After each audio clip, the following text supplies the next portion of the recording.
أعوذ بالله من الشيطان الرجيم بسم الله الرحمن الرحيم يا أيها الذين آمنوا لا تتبعوا خطوات الشيطان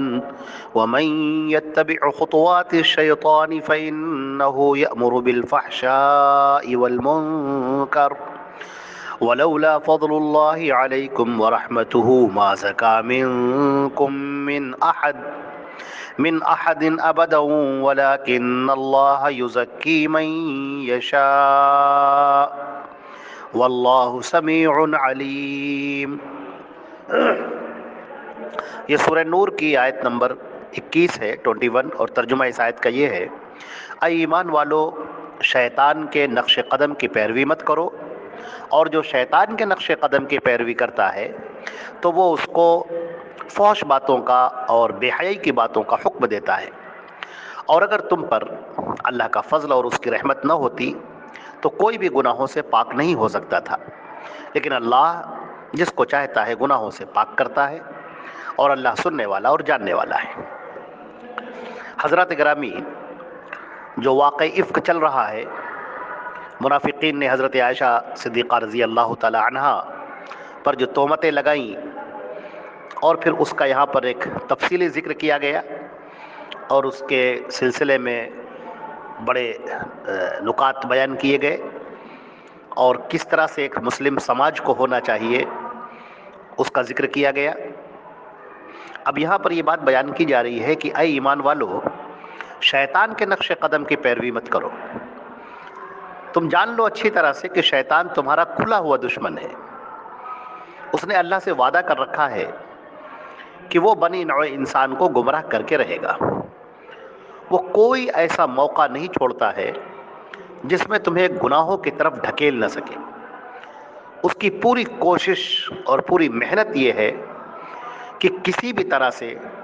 تمہیں وہ اللہ سے دور کر دے، اللہ کی خوشنودی سے، اس کی رضا سے دور کر دے، جہنم کے راستے پر تمہیں ڈال دے۔ یہ اس کی پوری کوشش ہوتی ہے۔ لہذا جو شیطانی طریقے ہیں، شیطان کے سجھائے ہوئے اور بتائے ہوئے راستے ہیں، تم اس سے دوری اختیار کرو، اور اس کے قریب بھی مت پھٹکو، اور اپنے آپ کے اوپر ہمیشہ نگاہ رکھو کہ کہیں ایسا تو نہیں کہ تم اپنی حرکتوں سے، اپنی باتوں سے، اپنے عمل سے اللہ کو ناراض کر رہے ہو۔ ایک ایک چیز پر اس کی نگاہ رکھو، اس لیے کہ شیطان کی جو پیروی کرتا ہے تو پھر شیطان تو حکم دیتا ہے گندی باتوں کا، بری باتوں کا، بے حیائی کی باتوں کا، گناہ کی باتوں کا، اسی باتوں کا وہ حکم دیتا ہے، اور تمہیں اللہ کے نبی حضرت محمد مصطفیٰ صلی اللہ علیہ وسلم اللہ کی طرف بلاتے ہیں، اس کی رضامندی کی طرف بلاتے ہیں،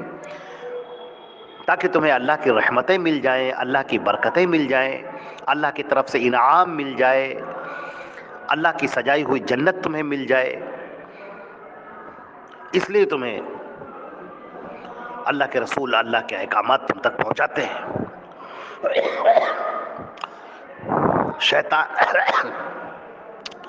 شیطان مردود کا کام یہ ہے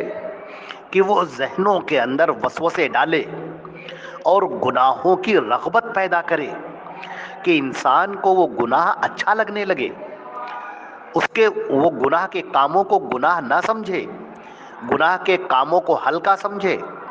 اور پھر اس گناہ میں ملوث ہو جائے۔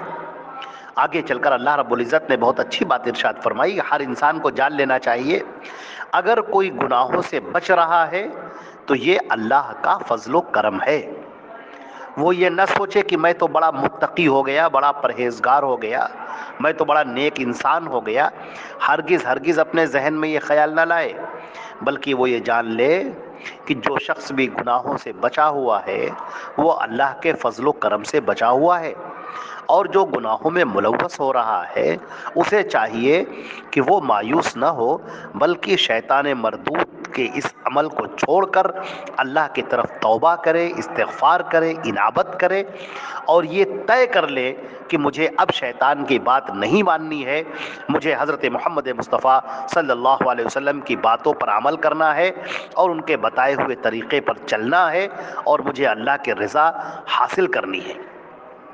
اس سلسلے میں وہ اللہ سے توفیق طلب کرے، اللہ سے مانگے، اللہ سے گڑ گڑائے اور کہے کہ اے اللہ تو مجھے اپنی پناہ میں لے لے، شیطان مردود کے حملوں سے، اس کے وساوس سے اور اس کے بہکاوے سے اے اللہ تو میری حفاظت فرما لے۔ تو اللہ رب العزت بہت اچھی طرح سے جانتا ہے کہ کس کو گناہوں سے پاک کیا جائے۔ وہ شخص جو گناہوں سے بچنا چاہتا ہے اللہ اسے گناہوں سے بچاتا ہے۔ وہ شخص جو اللہ کی طرف رجوع کرنا چاہتا ہے اللہ تعالیٰ اس کے سامنے راستوں کو کھول دیتا ہے۔ جو اللہ کی خوشنودی چاہتا ہے، اللہ کی جنت چاہتا ہے، اللہ اس کے لیے راستوں کو کھول دیتا ہے، راستوں کو آسان کر دیتا ہے، اپنی طرف چل کر آنا اس کے لیے آسان کر دیتا ہے۔ لیکن جو اللہ سے بھاگتا ہے، شیطان مردود کے راستے پر چلتا ہے اور شیطان کی باتوں کو مانتا ہے، گناہوں میں پڑتا ہے، تو وہ اللہ کی رحمت سے دور ہوتا ہوا چلا جاتا ہے۔ اللہ تعالیٰ خوب سننے والا ہے اور بہت جاننے والا ہے، وہ دل کی دھڑکنوں سے واقف ہے، ذہن کے خیالات سے واقف ہے۔ تم نیکیاں کرنا چاہتے ہو کہ برائیاں کرنا چاہتے ہو، اللہ تعالیٰ خوب اچھی طرح سے واقف ہے۔ لہٰذا ہمیں چاہیے ہم تمام مسلمانوں کو کہ ہم نیکیوں کی طرف آگے بڑھیں اور شیطان مردود کے بچھائے ہوئے جال سے اپنے آپ کو بچائیں۔ وہ ہمیں گناہوں کی طرف بلاتا ہے، شیطان ہمیں آواز دیتا ہے اللہ کی نافرمانی کرنے کے لیے، شیطان ہمیں بلاتا ہے کہ ہم اللہ کے رسول کی سنتوں کو توڑیں، کفر کو، شرک کو اختیار کریں، بدعتوں کو اختیار کریں، گناہ کے کاموں کو اختیار کریں، ہر وہ کام کریں جس سے اللہ ناراض ہوتا ہو، ہر وہ کام کریں جو اللہ کے رسول کے حکم کے خلاف ہو۔ شیطان مردود یہ چاہتا ہے۔ لہذا ہمیں اپنے آپ کا جائزہ لینا ہوگا ہر عمل میں، ہر قول میں، تاکہ ہم اپنی اصلاح کریں اور اپنے گھر کی اصلاح کریں۔ اللہ تعالی ہمیں اور آپ کو عمل کرنے کی توفیق عطا فرمائے۔ السلام علیکم ورحمۃ اللہ وبرکاتہ۔